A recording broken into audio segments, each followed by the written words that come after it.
ಎಲ್ಲರಿಗೂ ಕೂಡ ಮತ ಕೊಡಬೇಕು ಅಂಥೇಳಿ ನಮ್ಮ ಸರ್ಕಾರ ಯಾವ ರಾಜ್ಯಲ್ಲೂ ಈ ರೀತಿ ದಿಟ್ಟವಾದಂಥ ಸರ್ಕಾರ ಚುನಾವಣಾ ಆಯೋಗ ಜೊತೆ ಕೈಗೆ ಜೋಡಿಸಿರಲಿಲ್ಲ. ನಾವು ಕೈ ಜೋಡಿಸಿ ಅವ್ರಿಗೆ ಏನು ಬೇಕೋ ನಮ್ಮ ಅಧಿಕಾರಿಗಳಿಗೆ ಸೂಚನೆ ಕೊಟ್ಟು ನಾವು ಯಾರು ಇದಕ್ಕೆ ಕೈ ಹಾಕ್ತಾಯಿಲ್ಲ. ಇದು ಅವರು ಚುನಾವಣಾ ಆಯೋಗದ ಅಡಿಯಲ್ಲಿ ಅವರ ಮಾರ್ಗದರ್ಶನದಲ್ಲಿ ಕೆಲಸ ಮಾಡ್ತಾಯಿದ್ದಾರೆ. ನಾವು ನಿಮ್ಮ ಮತವನ್ನು, ನಿಮ್ಮ ಮತದ ಹಕ್ಕನ್ನು ನೀವು ಉಳಿಸ್ಕೊಳ್ಳಿ. ನಿಮ್ಮ ಮತ ಇದ್ದರೆ ನಿಮ್ಮ ಬದುಕು, right to vote, right to live ಅಂಥೇಳಿ ನಾವು ಎಲ್ರಿಗೂ ಕೂಡ ನಾವು ಜಾಗೃತಿ ಮೂಡಿಸ್ತಾ ಇದ್ದೀವಿ. ಎಲ್ಲ ಪಾರ್ಟಿಯವರು ಕೂಡ BLAಗಳನ್ನು ಅಪಾಯಿಂಟ್ ಮಾಡಿಕೊಳ್ಳಿಕ್ಕೆ ಚುನಾವಣಾ ಆಯೋಗ ಅವಕಾಶ ಕೊಟ್ಟಿದೆ. ಅವರು ಕೂಡ BJPಯವರು ಕೊಟ್ಟಿದ್ದಾರೆ, ದಳದವರು ಕೊಟ್ಟಿದ್ದಾರೆ, ಕಾಂಗ್ರೆಸ್ ಪಾರ್ಟಿಯವರು ಕೊಟ್ಟಿದ್ದಾರೆ, ಎಲ್ಲರೂ ಕೊಟ್ಟಿದ್ದಾರೆ. ಜೊತೆಗೆ ಸಂಘ ಸಂಸ್ಥೆಗಳು ಕೂಡ ಇದಕ್ಕೆ ಸೇವೆ ಮಾಡ್ಬೋದು, ಸಹಾಯ ಮಾಡ್ಬೋದು ಅಂತ ಕೂಡ ಹೇಳಿದ್ದಾರೆ. ಇದು ಅವರು SIRನ ಅವರವ್ರ ಅಧಿಕಾರಿಗಳು ಅವ್ರಿಗೇನು ಮಾರ್ಗದರ್ಶನ ಇದೆ ಅದ್ರ ಪ್ರಕಾರ ಮಾಡ್ತಾಯಿದ್ದಾರೆ. ನಾವು ಸರ್ಕಾರದವರು ಯಾವ ರೀತಿ ಮಧ್ಯಪ್ರವೇಶ ಮಾಡೋದಿಲ್ಲ. ಆದರೆ ಅವ್ರಿಗೇನು ಆತಂಕ ಅಂದರೆ ನಮ್ಮ ಜನರಿಗೆ ಸರ್ಕಾರ ಇಷ್ಟು ಜಾಗೃತಿ ಮೂಡಿಸ್ತಾ ಇದೆಯಲ್ಲ, ಅದಕ್ಕೆ ಅವ್ರಿಗೆ ಭಯ ಇದೆ. ಅವ್ರ ಎಲೆಕ್ಷನ್ ಕಮಿಷನ್ ಬಗ್ಗೆ ಅವ್ರಿಗೆ ನಂಬಿಕೆ ಇಲ್ಲ ಅನ್ನೋದು ಅವರು ವ್ಯಕ್ತಪಡಿಸಿದ್ದಾರೆ. ಇದನ್ನು ರದ್ದು ಮಾಡಬೇಕು ಅಂತ ಹೇಳಿದ್ದೆ, ಅದು ಚುನಾವಣಾ ಆಯೋಗಕ್ಕೆ ಬಿಟ್ಟಿದ್ದಂಥ ವಿಚಾರ. ನಾವು ಕೂಡ ಅನೇಕ ವಿಚಾರದಲ್ಲಿ ಇವತ್ತು ಎಲ್ಲರಿಗೂ ಕೂಡ ಕ್ಯಾಸ್ಟ್ ಸರ್ಟಿಫಿಕೇಟ್ಗಳು ತೆಗೆದುಕೊಂಡಿದ್ದಾರೆ. ಸುಮಾರು 4.25 ಕೋಟಿಯಷ್ಟು ಜನ OBC certificate, SC certificate, ST certificate, ಕೆಲವು ಮೈನಾರಿಟಿ ಸರ್ಟಿಫಿಕೇಟಿಗೆಲ್ಲ ತೆಗೆದುಕೊಂಡಿದ್ದಾರೆ. ಅದನ್ನು ಆನ್ಲೈನಲ್ಲಿ ಡೌನ್ಲೋಡ್ ಮಾಡಲಿಕ್ಕೆ ಅವಕಾಶವನ್ನು ನಾವು ಮಾಡಿಕೊಟ್ಟಿದ್ದೇವೆ. ಆಮೇಲೆ ರೆಸಿಡೆನ್ಷಿಯಲ್ ಸರ್ಟಿಫಿಕೇಟು ಅದನ್ನು ಕೂಡ ಇವತ್ತು ನಮ್ಮ ತಹಶೀಲ್ದಾರ್, ಉಪ ತಹಶೀಲ್ದಾರ್ಗಳಿಗೆ ಹೇಳಿ ಯಾರು ವಾಸಪತ್ರ ಇದೆ ಅಂತೇಳಿ ಕೊಟ್ಟಿದ್ದಾರೆ. ಈಗ 72ನೇ 2002ನೇ ಮತದಾನದ ಹಕ್ಕು ಮತದಾನ ಇರುವಂಥದ್ದು ದಾಖಲೆಗೆ ಯಾರ ಹತ್ರನೂ ಇರುವುದಿಲ್ಲ. ಅದಕ್ಕೆ ಈ ಸಂದರ್ಭದಲ್ಲಿ ಅದಕ್ಕೂ ಕೂಡ ಡೌನ್ಲೋಡ್ ಮಾಡಲಿಕ್ಕೆ ಇವತ್ತು ನಾವು ಅವಕಾಶವನ್ನು ಮಾಡಿಕೊಟ್ಟಿದ್ದೇವೆ. ಸರ್ಕಾರ ಎಲ್ಲ ಜನರಿಗೂ ಕೂಡ ನಿಮ್ಮ ಮತದ ಹಕ್ಕನ್ನು ಕರ್ನಾಟಕ ರಾಜ್ಯದಲ್ಲಿ ಉಳಿಸ್ಕೊಳ್ಳಿ ಅಂತ ಹೇಳ್ತಾ ಇದ್ದೀವಿ. ಅವ್ರದ್ದೊಂದು ದೊಡ್ಡ ಕುತಂತ್ರ ಏನಿದೆ ಅಂದರೆ ಬಡವ್ರ ಮೇಲೆ ಏನಾದ್ರು ಮಾಡಿ ತೊಂದರೆ ಮಾಡಬೇಕು, ಅಲ್ಪಸಂಖ್ಯಾತರಿಗೆ ತೊಂದರೆ ಮಾಡಬೇಕು. ಸುಮ್ಮನೆ ಬಾಂಗ್ಲಾದೇಶಗಳಿಗೋಸ್ಕರ ಮಾಡ್ತೀವಿ. ಎಲ್ಲಿ ಯಾವ ಬಾಂಗ್ಲಾದೇಶ? ನಿನ್ನ ಕೈಯಲ್ಲಿ ಅಧಿಕಾರ ಇತ್ತಲ್ಲಪ್ಪ, ಬಾಂಗ್ಲಾದೇಶವರೆಲ್ಲ ಓಡಿಸ್ಬೇಕಾಯ್ತು. ಯಾರು ಬೇಡ ಅಂತ ಹೇಳಿದವರು? ನಾವು ಯಾರು ಬಾಂಗ್ಲಾದೇಶದವರು? ಮತ್ತು ಈ ರಾಜ್ಯದಲ್ಲಿ ಯಾರು ಇದ್ದಾರೆ ಅವರೆಲ್ಲರೂ ಕೂಡ ಮತದಾನ. ಪಾಪ ಎಷ್ಟೋ ಜನಕ್ಕೆ ವಿದ್ಯೆ ಇರುವುದಿಲ್ಲ, ಬುದ್ಧಿ ಇರುವುದಿಲ್ಲ, ಕೆಲವ್ರಿಗೆ ವಿಚಾರಗಳು ಗೊತ್ತಿರೋದಿಲ್ಲ. ಅದಕ್ಕೆ ನಾವು ಜಾಗೃತಿ ಮೂಡಿಸ್ತಾ ಇದ್ದೀವಿ. ಈಗ ವೆಸ್ಟ್ ಬೆಂಗಾಲಲ್ಲಿ, ಬಿಹಾರಲ್ಲಿ ಏನು ಮಾಡಿದ್ದಾರೆ? ಯಾರು ಈ ಫುಡ್ಡು ಆ್ಯಕ್ಟು ಯಾರು ತಂದಿದ್ದು? ಮನಮೋಹನ್ ಸಿಂಗ್ರವ್ರು ತಂದರು. ಎಲ್ಲರಿಗೂ ಪಡಿತರ ಚೀಟಿ ಕೊಡಬೇಕು ಅಂತ ಹೇಳಿದ್ರು. ಅವರೇನು ಕಾನೂನು ಮಾಡಿಬಿಟ್ಟಿದ್ದಾರೆ, ಯಾರಿಗೆ ಮತದಾನ ಇಲ್ಲ ಆ ಫುಡ್ಡನ್ನು ಕಿತ್ತಾಕ್ತೀವಿ ಅಂತೇಳಿ ಆದೇಶ ಕೊಟ್ಬಿಟ್ಟಿದ್ದಾರೆ. ಬಿಹಾರಲ್ಲೂ ಕೊಟ್ಟಿದ್ದಾರೆ. ನಿಮಗೆ ಬೇಕಾದ್ರೆ ಆದೇಶದ ಪ್ರತಿಯನ್ನು ಕೊಡ್ತೇವೆ.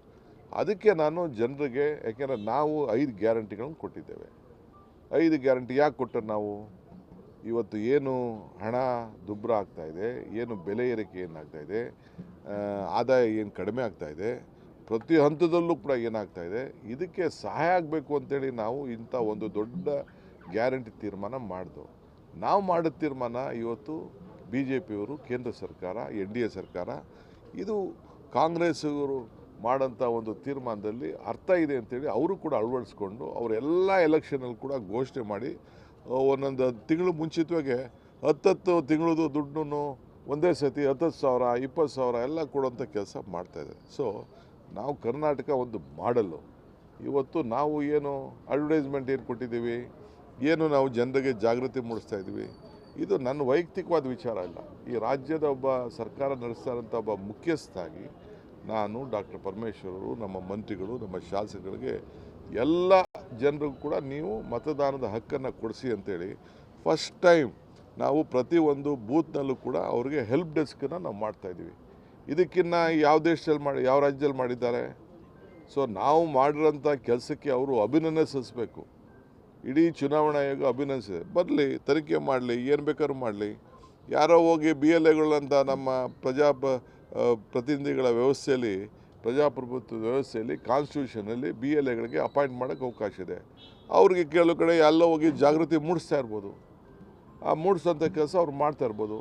ನಾನು ಎಲ್ಲ MLAಗಳಿಗೆ, ಡಿಫೀಟೆಡ್ ಕ್ಯಾಂಡಿಡೇಟ್ಗೆ, ನಮ್ಮ ಪಾರ್ಟಿಯವ್ರಿಗೆಲ್ಲ ಕರೆದು ಹೇಳಿದ್ದೀನಿ, ಹುಷಾರಪ್ಪ, ನಿಮ್ಮ ಮತದ ಹಕ್ಕು ದೊಡ್ಡ ಸಂಚು ನಡೀತಾ ಇದೆ ಬೇರೆ ರಾಜ್ಯದಲ್ಲಿರೋ ಥರ, ನೀವು ಹುಷಾರಾಗಿರಿ ಅಂತ ನಾನು ಹೇಳಿದ್ದೇನೆ. ತಪ್ಪೇನಿದೆ ಅದು? ಇದು ನನ್ನ ಡ್ಯೂಟಿ ಅಲ್ವಾ? ನಿಮ್ಮ ಓಟ್ ಉಳಿಸುವಂಥದ್ದು ಡ್ಯೂಟಿ ಅಲ್ವಾ? ನಿಮ್ಮ ರಕ್ಷಣೆ ಮಾಡಬೇಕಾದಂಥ ಡ್ಯೂಟಿ ಅಲ್ವಾ? ನಿಮಗೇನು ನಾವು ಸರ್ಕಾರದ ಸೌಲಭ್ಯಗಳನ್ನು ಕೊಡ್ತಾ ಇದ್ದೀವಿ, ಬಡವ್ರಿಗೆ ಅದನ್ನೆಲ್ಲ ಕೊಡಬೇಕಾದ ನಮ್ಮ ಡ್ಯೂಟಿ ಅಲ್ವಾ? ಇದ್ರ ಬಗ್ಗೆ ನಮ್ಮ ಆಲೋಚನೆ ಇದೆ. ಪಾಪ ಅವ್ರು ರಾಜಕಾರಣ ಮಾಡ್ತವ್ರೆ, ರಾಜಕಾರಣ ಮಾಡೋರಿಗೆ ಬೇಡನಕ್ಕಾಗ್ತದ? ಟೀಕೆ ಮಾಡ್ತಾಯಿದ್ದಾರೆ, ಟೀಕೆ ಮಾಡೋರಿಗೆ ಬೇಡನಕ್ಕಾಗ್ತದ? ಎಲಬಿಲ್ಲದ ನಾಲಿಗೆ ಮಾಡಲಿ ಟೀಕೆ. ನಾನು ಹೇಳಿದ್ದೇನೆ ಹಿಂದೆ, ಟೀಕೆಗಳೆಲ್ಲ ಸಾಯ್ತವೆ, ನಮ್ಮ ಕೆಲಸಗಳು ಉಳಿತವೆ ಅಂತ. ಸೊ ಅವ್ರು ಮಾಡೋಂಥ ಟೀಕೆಗಳ ಸತ್ತೋಗ್ತವೆ, ನಾವು ಮಾಡೋಂಥ ಕೆಲಸ ಉಳಿತದೆ. ಈ ರಾಜ್ಯದ ಮತದಾರರಿಗೆ ಎಲ್ಲರೂ ಕೂಡ ಹಕ್ಕನ್ನು ಕೊಡಬೇಕು ಅನ್ನೋದು ನಮ್ಮ ಸರ್ಕಾರದ ಏನು. ನಾವು ಇದನ್ನು ನಮ್ಮದೇ ಆದಂಥ ವಿರೋಧ ಇದ್ದರೂ ಕೂಡ ನಾವು ಇದಕ್ಕೆ ಗೌರವ ಕೊಡಬೇಕು ಅಂತೇಳಿ ಸಂವಿಧಾನದಲ್ಲಿ ರಕ್ಷಣೆಯನ್ನು, ಮತದಾನದ ಹಕ್ಕನ್ನು ಪ್ರತಿಯೊಬ್ಬರಿಗೂ ಕೂಡ ಮಾಡ್ತಾ ಇದೀವಿ. ಆ ಡ್ಯೂಟಿ ನಾವು ಮಾಡ್ತೀವಿ.